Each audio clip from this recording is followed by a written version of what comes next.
दिल्ली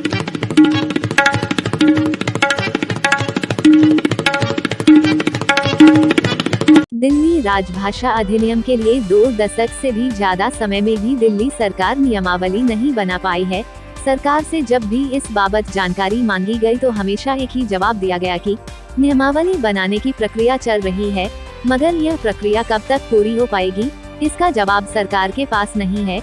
यही वजह है कि दिल्ली सरकार के विभागों में जो सम्मान हिंदी को मिलना चाहिए वह नहीं मिल पा रहा है।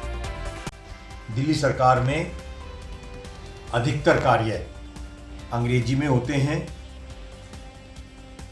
लेकिन दिल्ली की अधिकतर जनता को अंग्रेजी नहीं आती, तो अंग्रेजी में कार्य करने का क्या फायदा है, क्या उद्देश्य है?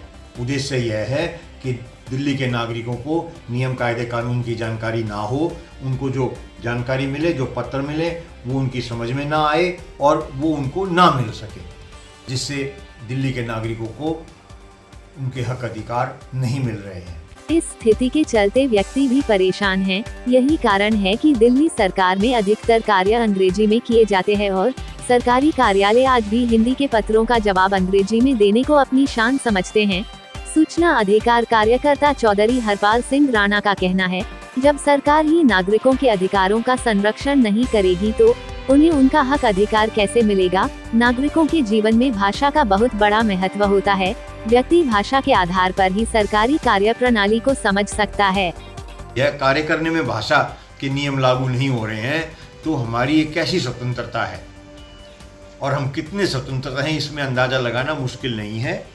इसमें ये उच्च न्यायालय की कार्रवाई है जो प्राप्त हुई है और जो पत्र हैं ये पूरा इसमें साफ लिखा हुआ है कि भारत की दिल्ली की राजभाषा के जो नियम बनाए जाएं और वो क्या कैसे कैसे बनेंगे, पूरा इसमें जानकारी दी गई है, लेकिन आज तक उसके नियम नहीं बनाए गए।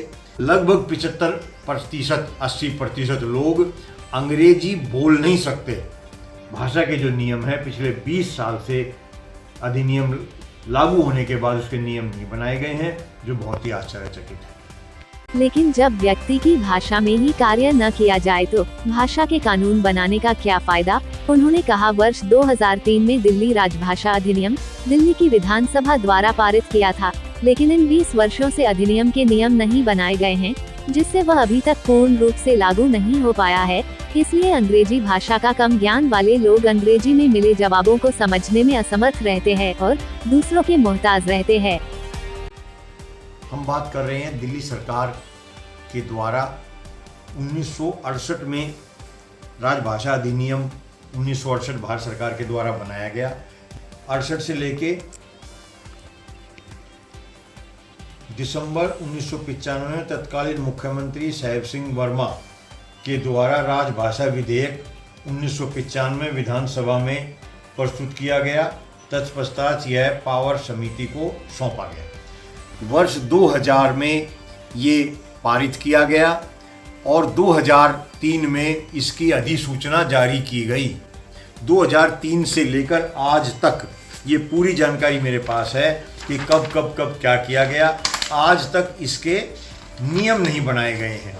नियम बनाने का मतलब ये है कि एक ढांचा बना दिया गया कार का, उस कार के ढांचे में ना रेस है, ना क्लिच है, ना ब्रेक है।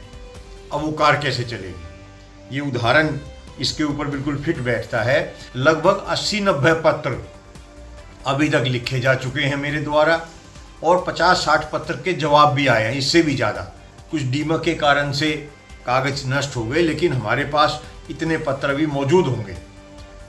इसके लिए 2011 में जो श्रीमती सोनिया गांधी चेयरमैन थी, अपनी जो उनकी सरकार थी उसकी, यूपीए की, उसको एक पत्र यहाँ से लिखा गया। उनके कार्यालय में गए, उनसे आग्रह करवाया, उन्होंने पत्र लिखा दिल्ली के मुख्यमंत्री को कि ये कार्य किया जाए।